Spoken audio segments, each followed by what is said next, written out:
Good evening to everyone. Good evening for us. Good afternoon to those who are in the afternoon. My name is Michal Azband. I'm from Natur. And the talk we're going to do tonight for about half an hour, 40 minutes, then we'll leave time for questions afterwards. I was asked to do by the Golan Council as a way of maybe now that people can't or aren't traveling as much, it's a way that we can at least travel and see some of the nice and interesting sites we have here inside of the Golan. So what we're going to be doing today is going to an excavation that I direct at a site called Majdulliya. It's a site in the southern Golan. And we'll talk a bit about what's interesting at that site, what we found there, and we'll take a short visit to you all into the site. And then afterwards, towards the end, if anyone has any questions about that or general questions from archaeology in the Golan, then they can ask. So let's begin. Our site takes us back about 2,000 years ago, and we're talking now about the Golan at the time of the Second Temple period, at the Golan at the time of the Roman period. At that time, the Golan was actually split into 3 different areas, and the whole area wasn't even called Golan. The only area called Golan was the central area of the Golan Heights today. And back then it was called Golan or Golanitis. It was a name for only the middle area, the central area. And each other area of the Golan had a different name.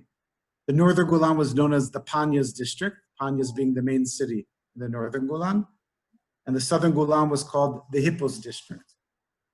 The Jewish area of the Golan was called Golanitis. Over time, Golan became the name of the whole area. That's how it is today. But back then, the Golan was only the name of the area in the middle of the Golan.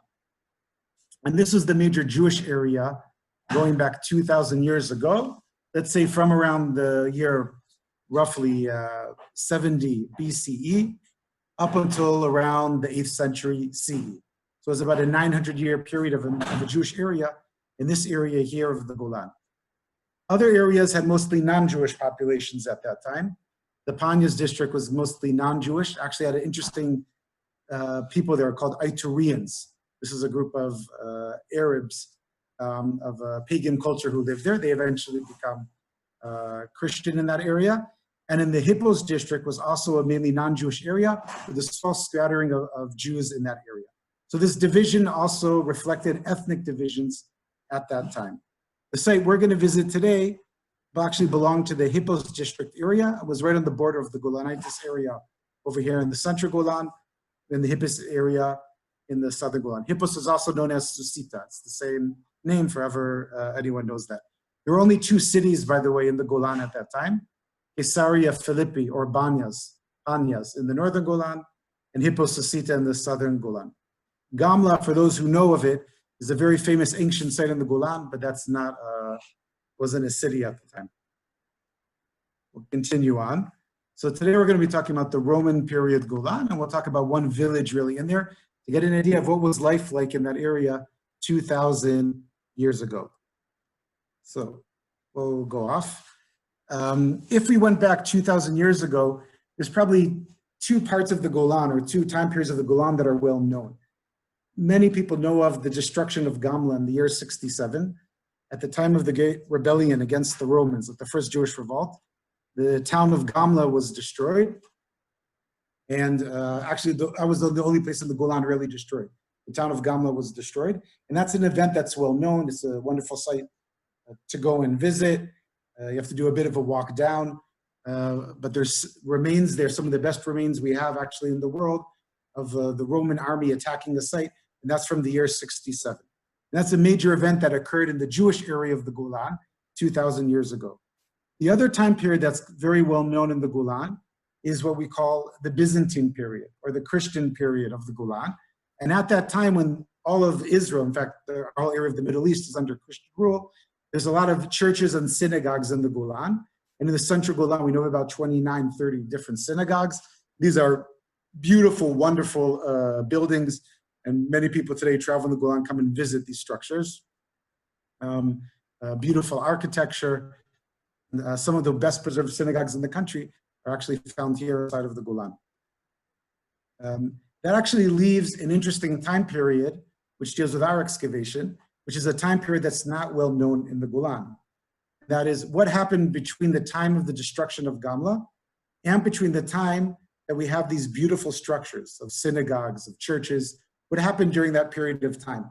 I'm talking about a period of about 200, 300 years, of which we have very little information. That's from the 1st to 4th centuries. It's a time period that we know that there's people living in the Golan, Jews and non-Jews, and I'm talking about the time period following the destruction of Gamla, but before there are these beautiful buildings of synagogues and churches and a lot of public architecture that's actually well known by people who know the area. It's a time period of almost no literary sources. Rabbinic sources really don't describe the Golan at all. It's just not an important area. It's a time of Jewish settlement also. It used to be thought that the Jewish settlement stopped in the Golan after the Romans destroyed Gamla, but that's not the case. They continued. One over here. And it's also a time of that we actually don't have any monumental structures. And that's something that's very interesting. When we look at the village life in the Golan, I'm not talking about the cities, but in the village life, we really don't know of any major monumental structures from the Golan in this time. It's actually one of the reasons that no one really investigates this time period very much, because there isn't so much to see. You don't see beautiful synagogues, you don't see beautiful temples. We're talking about pre-Christian empires, so you don't see churches, obviously. But there's not a lot of beautiful things to find. If you're in a city, you find it. If you're in Hippo-Susita, if you're in Banyas, you can see things. But in the rural area, you don't really see anything. It's just, all you get a picture of is some villages, simple villages, and that's all. And one other thing we know about this time period is that at the end of this Roman time period and into the Byzantine period, a bunch of villages start dropping off. They start disappearing. Not all of them, but a few of them start dropping off, and it's something interesting that happens. So this is kind of our background for the story, and that's going to bring us now to the site that we're going to visit here of Majdulliya, which is a site from the Roman period in the Golan. You can see a number of reasons why we decided to actually excavate at the site. In general, there's not a lot of excavations in the Golan. There's very few excavations actually in the Golan, especially in the rural village areas. There's a few sites that are excavated, mainly developing for tourism, but village life isn't really investigated very much. And that's why we decided to go and excavate one of these villages. And so we took a village that was pretty well preserved and that also was abandoned at the end of the Roman period. And in archaeology, that's the type of place you want to excavate. You want to excavate a place that doesn't have a long life, but as limited in time as possible. So it gives you a window into a specific time. And in this case, we took the site of Majdulliya. Majdulliya is not the ancient name. It's an Arabic name that we know from the late Ottoman period from the 19th century. And we don't know what actually the name is in antiquity. And our goal was to try to characterize what was life like in a simple village in the Golan going back 1800 years ago, 1700 years ago. And of course, when you start an excavation, you have no idea what you're going to find. And based upon these finds, we'll take a bit of a tour around of village life in the Golan going back 2,000 years ago. Here you can see where the site is. It's on the border of those two administrative areas we talked about earlier. Golanitis Golan, which again was only the name of the central Golan in antiquity, and the Hippos area to the south, which you see over here. We weren't the first to visit the site. The first to visit this site and many other sites in the Golan was actually a German archaeologist by the name of Gottlieb Schumacher. He came to the Golan. He was sent there by the Ottoman Empire to look where to build a train route in the Golan. That never got built. It would have been nice if it's built. Maybe someone will build it today. But he came, and while he was planning where the train should go, he also did a whole survey of the Golan at his time.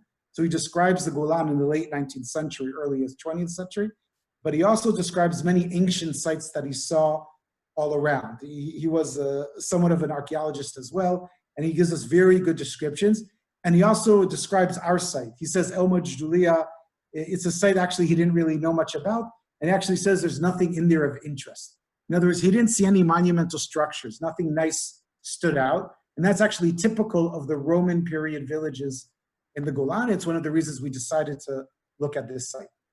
The site is actually interesting in its location. It's on the border of two administrative districts, and it's also near the Roman roads. You can see ancient Roman roads all across Israel, all across our area of the Middle East, but all across Israel especially. we have well-documented Roman roads. And Majdulliya here is just a few kilometers south of the main Roman road that transvests the area of the Golan. You can actually see it today. If you look at the central Golan today, go into Google Earth, look at the satellite pictures, you can see a white line that kind of goes across. You can see this Roman road today. It goes out towards the east, towards the area of the Haran, towards the area of major cities there, Botsra and Palmyra. And the Roman road is very, very close to this site here of Majdulliya. Here you can see part of the Roman road. Where you see the numbers there is where archaeologists discovered in surveys milestones. These are stones that mark on it how many miles to the next stop. That's how the Romans built their roads, and it's very close to here. Here you can see some milestones, which recently were translated just this year. And these are dated to the 3rd century. It's towards the end of the time when Majdulliya existed. What's interesting is that the site is very, very close to the Roman road. As far as we can tell, the site, this village site of Majdulliya, didn't use the Roman road at all. The Roman road is an international road that was used for the Roman army mainly to go from one place to the other, and it wasn't used so much for, let's say, the local villages. They may have even purposely stood away from the Roman roads because that's where the government is. So even though it's close to the Roman road, it actually may have been something that more bothered the village and was something good for the village. The first thing we did at the site was a survey. And that means we walked around the site, picked up pottery in order to see what's really the time period of the survey.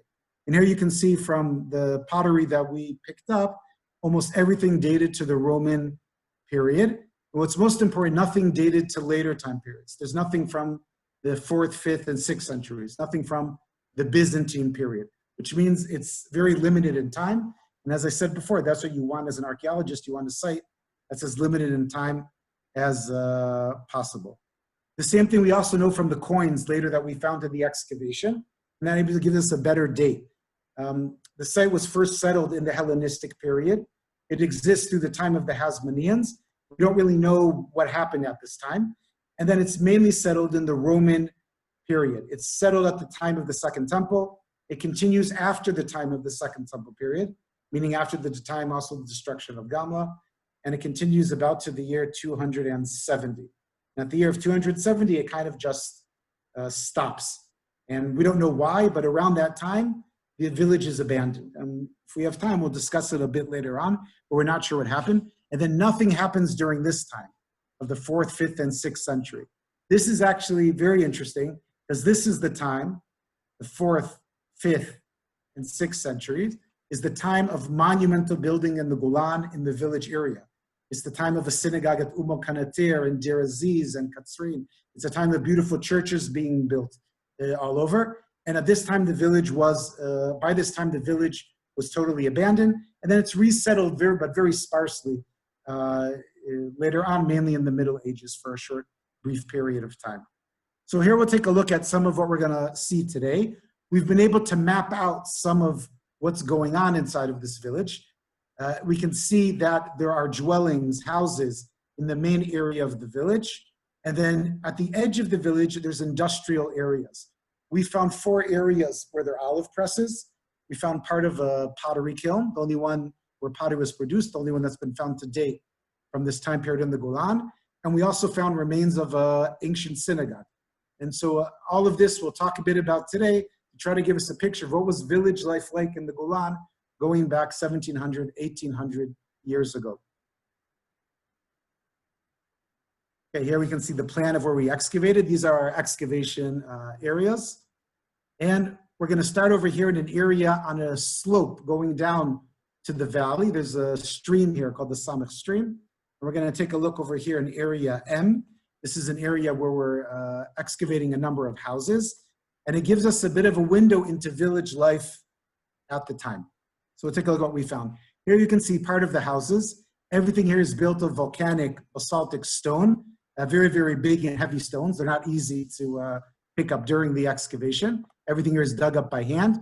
And what you can see here is the number of rooms that are split up over here by walls.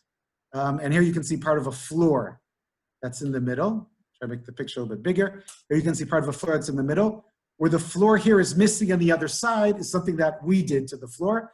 In order to date a floor, part of what you do is you dig under it. So we picked up the floor there to excavate and dig under in order to get an idea of what time periods were here. What we have here are houses that existed from the time of the 1st century and into the late 3rd century, because we found kind of continuous use in these houses. Now, how do we know that they're houses and what these rooms are? So that we can know by some of what we found inside of here. Back. Well, first of all, we found pottery, regular everyday pottery that were used by the people over here, meaning cooking ware and storage vessels. This is what you usually find in an excavation. But we also found some very nice domestic tools.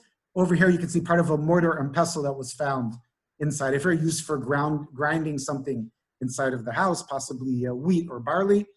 And over here, on the right-hand side, you can see part of a stylus. And the stylus is actually a writing implement that's used. You can see a small chi, which is a Greek X on top of it. And this is probably used as someone there who actually knew how to write. The way they would use it in antiquity is they would write on tables of wax. So they would have wax and they would write on top of it, and then they could kind of erase it when they needed to. This one's actually made out of a bone. So it was a bone that was reused, it was made pointed, and then it was used as a stylus inside of this house. And another interesting find we found in this house are spindle whorls. Spindle whorls are used to kind of separate, wool, and it's part of the weaving process. So we found 4 spindle whorls inside of this house, which gives us an idea of a domestic structure. In fact, the fact that we found spindle whorls and a grinding stone all together suggests that actually this was part of the domestic structure that was used mostly by women at that time, because those were jobs that mainly women were doing inside of the house. So if it's using the spindle whorls, weaving, or also using the grinding and food preparation. So it's a normal, regular domestic structure. And we also know what's very important is the end of the structure. And that's what happened to it at the end. It was all full of collapse. If you take a look at the upper left-hand side of the photograph, or the photo, actually it's really photogrammetry of what's known here. It's an accurate 3D rendering of the site. You can see all of the collapse over here. That's what was in these houses over here. And it was kind of collapsed on top of, but it does not seem to have been from an earthquake. Rather, it seems to be that it was abandoned, and then over time, the walls of this area collapsed inside. And in fact, there's a whole area of the site here, which is a large part of the site, which is all abandoned in the 3rd century, and it's just waiting to be dug up and revealed. We'll likely only look at 2% of it. You don't usually dig up much more than that, but it's all waiting for us to dig it up and see what's there. So that's part of the domestic structure. Beyond the regular living quarters of the site, and we've dug a few more, but that's just one of them, we also have part of industry. And there's 2 major industries, economies that we can note from the site. One deals with olive oil production, the other deals with pottery production. What you're looking at now are areas where we found remains of olive presses across the site. That's in area B, area P, area R, and area S. We've only excavated 2 of these areas to date, area B and R, and hopefully this year or next year we'll continue excavating the 2 other areas. If you also notice, the olive press areas are at the edge of the site, which is how normally olive presses are. Olive presses are always inside of a building. That's how they were done in antiquity. And they're inside the village, but they're always at the edge of the village. And it's one of the ways you can actually tell kind of where a village gets to, is if you can identify where the olive presses are. Here you can see remains of olive presses that were found in survey, which means we walked around the site and we were lucky enough to find parts of remains of the presses around. You're looking at different parts of the presses actually scattered in different areas. Over here on the lower left-hand side, you can see weights used in the olive press. That's what you see over here. Over here on the upper right-hand side, you can see part of a screw press, which is also used for giving weight and having the oil come out. And here our crushing basin is up here on the upper left-hand side. Olive oil production is well known in the Golan. We have today over 80 sites with over 100 and something presses. Many sites have multiple olive presses inside of them. To date, only about 4 of these sites have been excavated. There's only about 4 olive presses, or let's say 5 olive presses have been excavated to date in the Golan, which is less than really 4 or 3% of all the presses that we know of. And this actually leaves a lacuna, a huge gap in our knowledge of olive oil production in the Golan. When did it start exactly? When did it end? How did it change over time? These are all questions we don't really know how to answer because it's not something that we have a lot of. Interestingly, there's a huge amount of olive presses, especially in the central Golan, and it seems to have been an area in antiquity, and the truth is, even today, that's good for olive oil production. One of our questions is how many olive oil presses were actually at the site? We found them scattered in 4 different areas, but that doesn't mean there were 4 different areas of olive presses. It could be that at a later period, some people took parts of the presses, we used them for something else and scattered them around the site. What you see here is a map of where olive presses were found in the Golan, and the numbers tell you how many remains of olive presses were found at each site. That's a map from Moshe Hartal, from his survey of the Golan.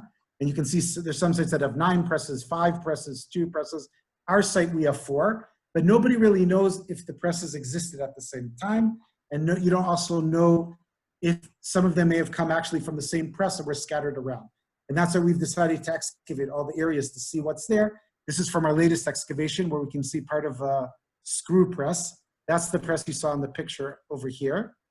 And after excavating it, we can see the edges of the press, which means there were 2 poles sticking out from each side, and baskets of olives would have been put right on top, and then weight would have been put on top of them to have the oil go down. It's an interesting find, and it shows us that's one of the main things they were doing in this village was producing olive oil, and it seems some of it was used for export, likely export to other areas of the Golan or export eastwards to the Choran. That would be to the area of the Syrian Golan today, or even east of that, where they actually have almost no olive oil production. And that's something that we have to investigate further on. So that's part of the olive oil production. Another very interesting find was that of a pottery kiln. And we found evidence of pottery production in the Golan. We actually know already at a few sites, but in this area here at the edge of the site, we actually found remains of a kiln, where a kiln is where you make the pottery. The only thing we really found above the ground before we excavating, this is how it looked before we started excavating, is we found a few stones that are kind of, look like a semicircle.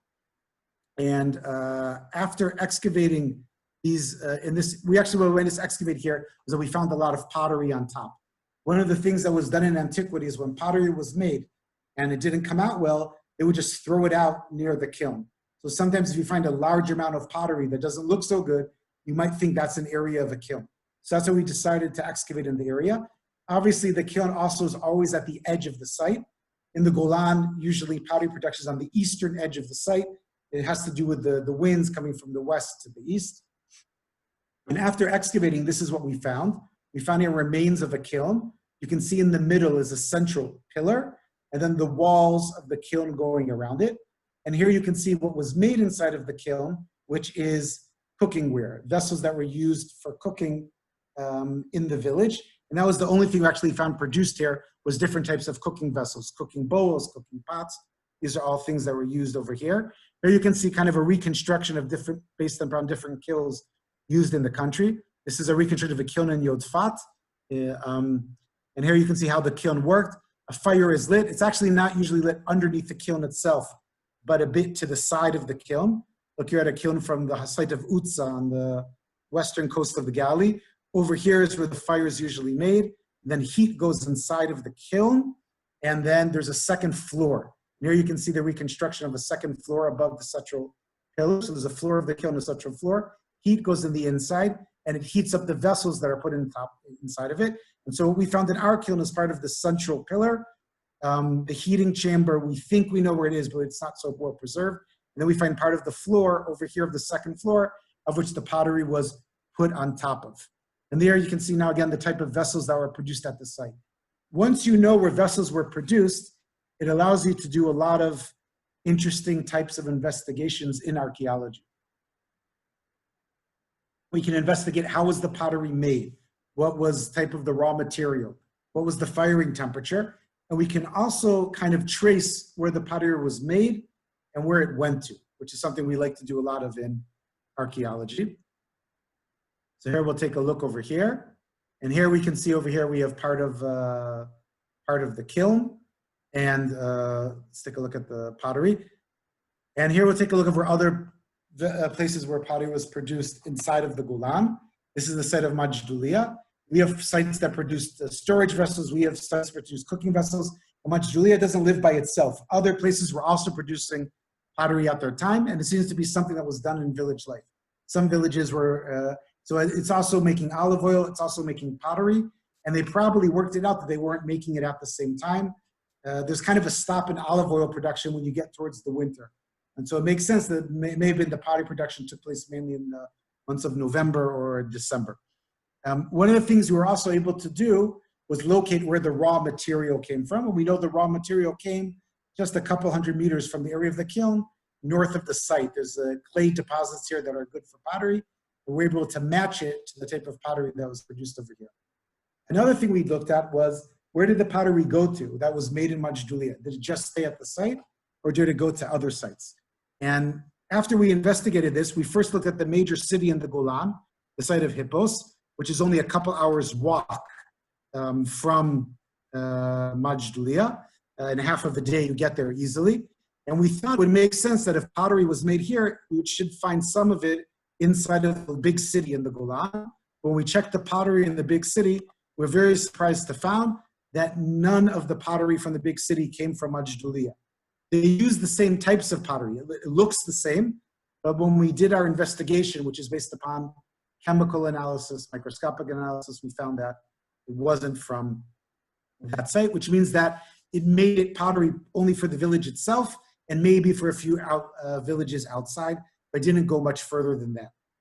The last thing we'll take a look at together is the area of the synagogue, which is probably the most surprising find that we found here. We didn't think we were going to find a synagogue. We actually didn't think we'd find any public structure, because archaeologists who had been here before and had been in the Golan before at Roman period sites had already saw that in the Roman time period, there are no major public structures found in the area of the Golan in village life, at least.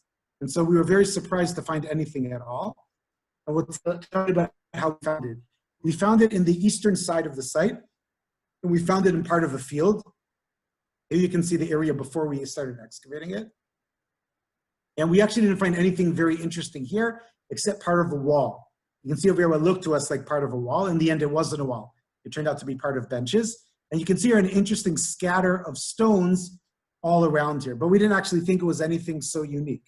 But we surveyed the area again and again, and we started overturning some of the stones. And as we kept on going over there, we started noticing some remains of a public structure. We found a Doric capital, we found some base of a pillar, some pillar drums, and these are remains that are normally found in public structures. And this was surprising to us because we had thought that there shouldn't be anything like that in the village area of the Golan. And as we surveyed more and more, we found them all throughout this area. You could see remains of these public structures or of these pillar remains. Sometimes the grazing of the cows reveals to you a bit where these are found. And we started uncovering a building. Go back for 1 second. We started uncovering a building which we were able to identify as a synagogue. The building only remains to about 1 or 2 or 3 courses of stones. It was dismantled at a later time, but enough of it remains that we can understand what it was. So we'll take a bit of a look at it. What does it look like? Well, first of all, most of the synagogue on its western and southern side is made of beautiful hewn stones. And that's what we find going all around it. These are very, very nicely hewn stones. There are no stones like that in any other building inside of the village. Most of the village is made of regular coarse field stones. And here we find beautifully hewn stones that were used. We also found entrances to the synagogue. Entrances were found on the western side of the synagogue. And of course, what helps you define as a synagogue is the benches. Only synagogues in our area of the world are buildings that had benches along the walls and benches in the middle. It's kind of a characteristic of synagogues.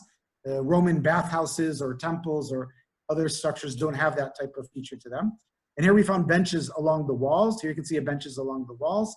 And we also found benches going in the inside of the building. And that's something we'll come back to soon.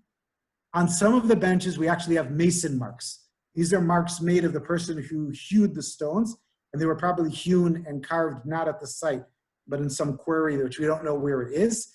And what was done in antiquity is the person who made the stones in a quarry would mark every so number of stones to say, these are the stones that I made, and then you would get paid for them. And so we found some of these mason marks. The mason marks are mainly of Greek letters. Here we see a nu, an omicron, an O, a kappa, which is like a K on one of the pillars. And we have about 7, 8 of these marks on some of the benches, and one of these marks on one of the capitals of a pillar. And it'd be interesting if we can figure out where they came from. Today, we don't actually know where the stones were quarried out. We also found part of the style is of Doric capitals. And Doric capitals is a common feature of early synagogues. Later synagogues don't use them so much, but early synagogues from the time of the Second Temple, these are the types of capitals that they used. And we found about 50 fragments of these scattered around this area of the synagogue. We also found roof tiles, which help us know that it used to be a roof inside of the synagogue. Again, all we found was 1 or 2 courses of the stones. So we didn't really know what the roof would look like. Does it have a flat roof? Does it have a gabled roof tile?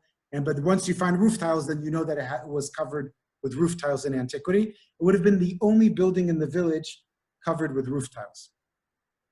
Here we can now see the plan of the synagogue. And here we'll take just a minute to understand what it is we're looking at. On the left-hand side, you can see what we found.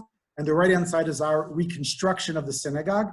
The different colors are the different phases. The synagogue lasted for about 250 to maybe 300 years. It started at the time of the Second Temple period. It means it exists at the same time as Gamla, and then it was eventually abandoned with the village in the year 270. So here we'll just take a look of what we found. Here you can see the walls of the synagogue. And if you take a look inside of the walls, at the edges are benches. Here we can see benches going along all the walls of the synagogue.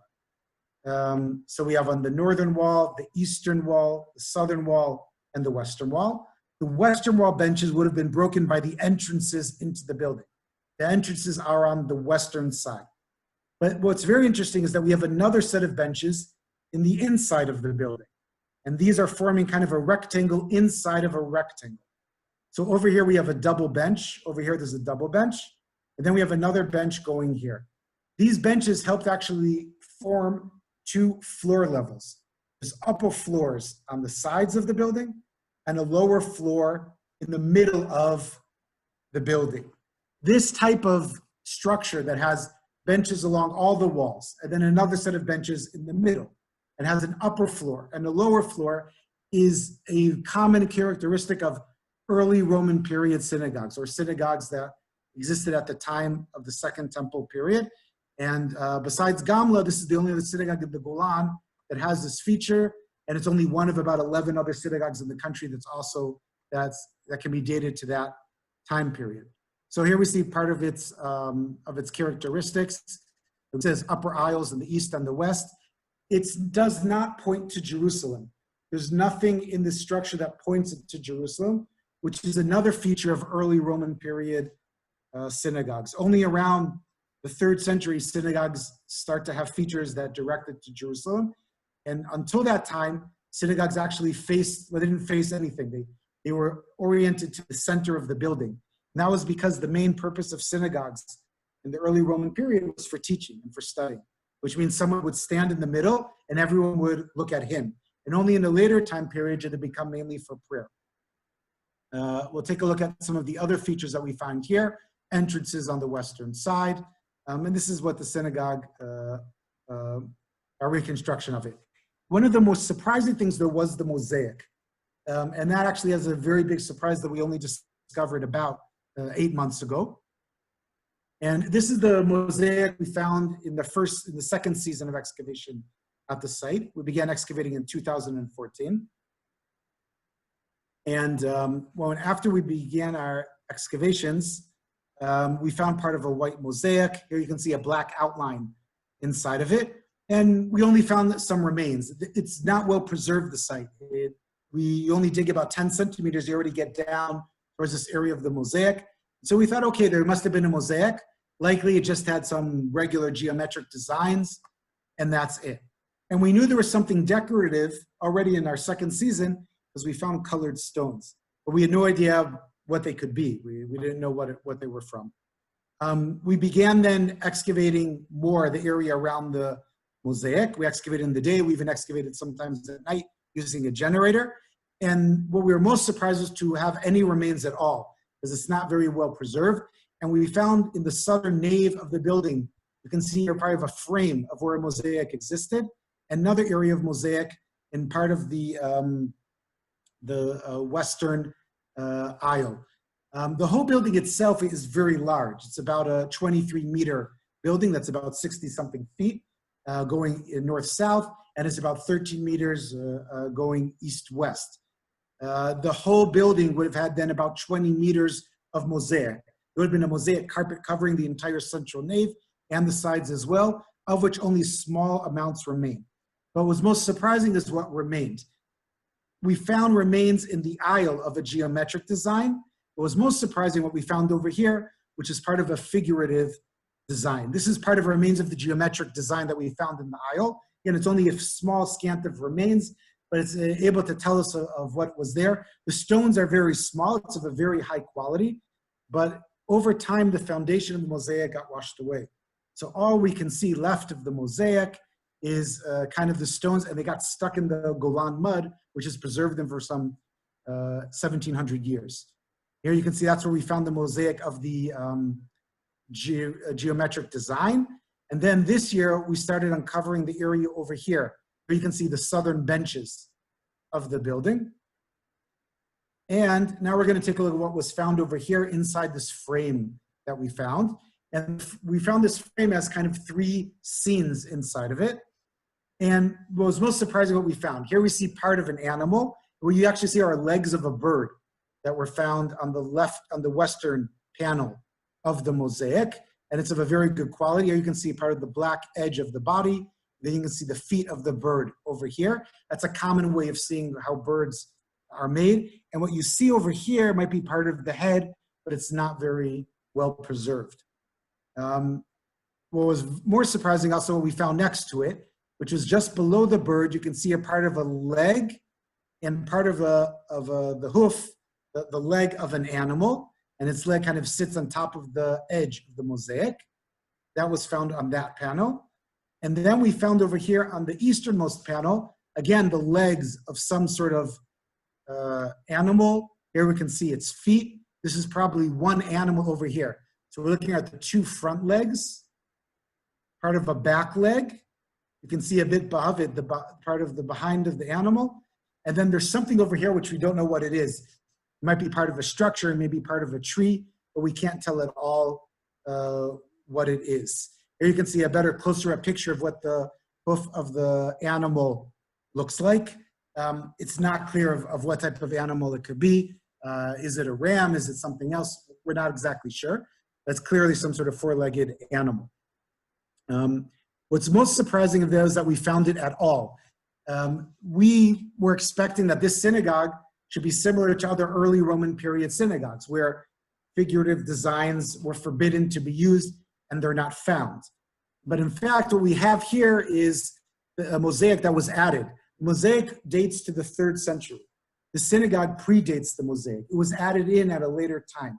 At some time they decided we now want to add a mosaic floor. And the mosaic floor they added has figurative designs. This actually appears in the Talmud that in sources from the 3rd century, which state that the rabbis did not protest when people started drawing in the synagogues or started putting mosaics inside of their synagogues, which kind of means that it may have not been they really approved of using figurative designs, but they allowed it to be done. And here we have one of the earliest examples in the country of figurative designs being used in a synagogue, and the only place we actually can see it coming in an early Roman period synagogue, meaning that the synagogue that wasn't destroyed, that continued to be used after the time of the temple, and that underwent changes. And one of the changes it underwent was a mosaic was added. Another change actually was also that roof tiles were added also at a later stage. When we look at this synagogue, it reminds us mainly of early Roman period synagogues. Here is an early Roman period synagogue that was destroyed in the year 67 at Majdulliya. And here you can see benches going around the synagogue, benches in the middle of the synagogue. You can see an upper floor and a lower floor, and also a mosaic. But here the mosaic is only geometric design because it's at the time of the temple. Here's where we can see it again is the synagogue from Majdulliya. It also is very similar to the synagogue at Gamla, which also, again, it existed at the same time as Gamla, but then continued. The Doric capitals are very similar to the Doric capitals at Gamla. In Gamla also, there were benches along the walls, and then a lower area of benches going down to the floor, and there's a common use of Doric capitals. The size of the building is more or less the size of the synagogue at Gamla. It's very similar to a synagogue that was also discovered at the site of Herodium, south of Jerusalem, and it's similar to other sites that are like that. So what's very unique about the synagogue is that it has, in the 3rd century, right before it's abandoned, we can see how it's traveling through time, that changes were made to it. But we can see that it has characteristics of early Roman period synagogues. It has characteristics of later synagogues. So we can see, for example, you see our characteristics of early Roman period synagogues and characteristics of later synagogues. In the country today, we have about 130 ancient synagogues. Only 10 have these features. These are synagogues from the time of the Second Temple period. And the other, about 120, have these features, which are much more decorative, much more ornamental synagogues. So if I take a look, what do we find at Majdulliya at its last phase? I find that it's mainly similar to the early Roman period synagogues in its structure, in its capitals, even how it's oriented, but it has a few features of the later synagogues, meaning that at some point a roof tiles were added, mosaics were added. If the village had continued to exist past the 3rd century, what you see in the left-hand column probably would have disappeared. At some point it would have been oriented to Jerusalem. At some point they would have added much more decorated features, but it didn't last that long. It got abandoned at the end of the 3rd century. So when we take a look at the synagogues in the Golan, the synagogue has special importance as well. There's about 30 synagogues in the Golan, which is a very high amount in the country, almost all of them in the central Golan, and only 9 of them have been excavated. So you see the triangles today. And in fact, there's always been a missing link in synagogues in the Golan.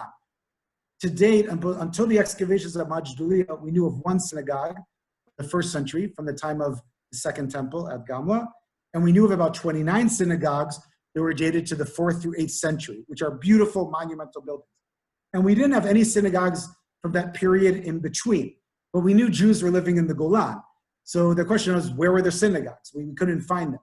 But based upon Majdulliya, we actually have a better picture of what happened.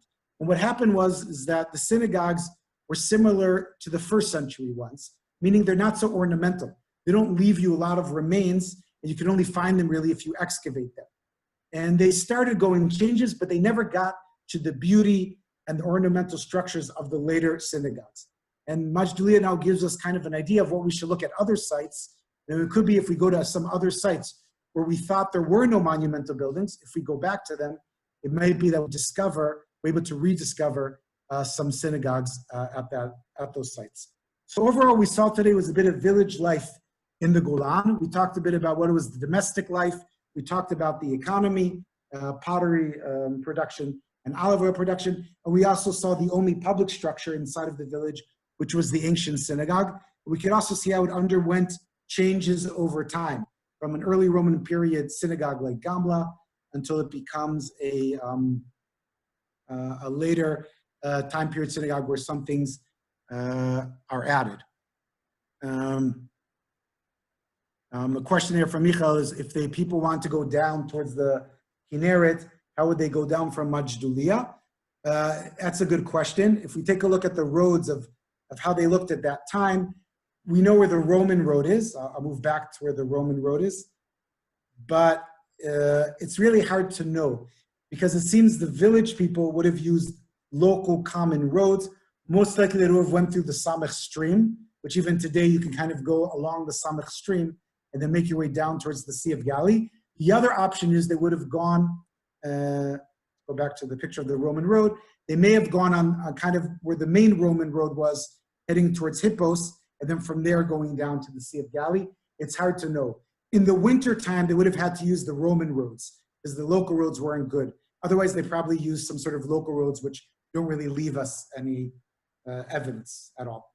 Okay, then we'll say thank you for everyone to listening.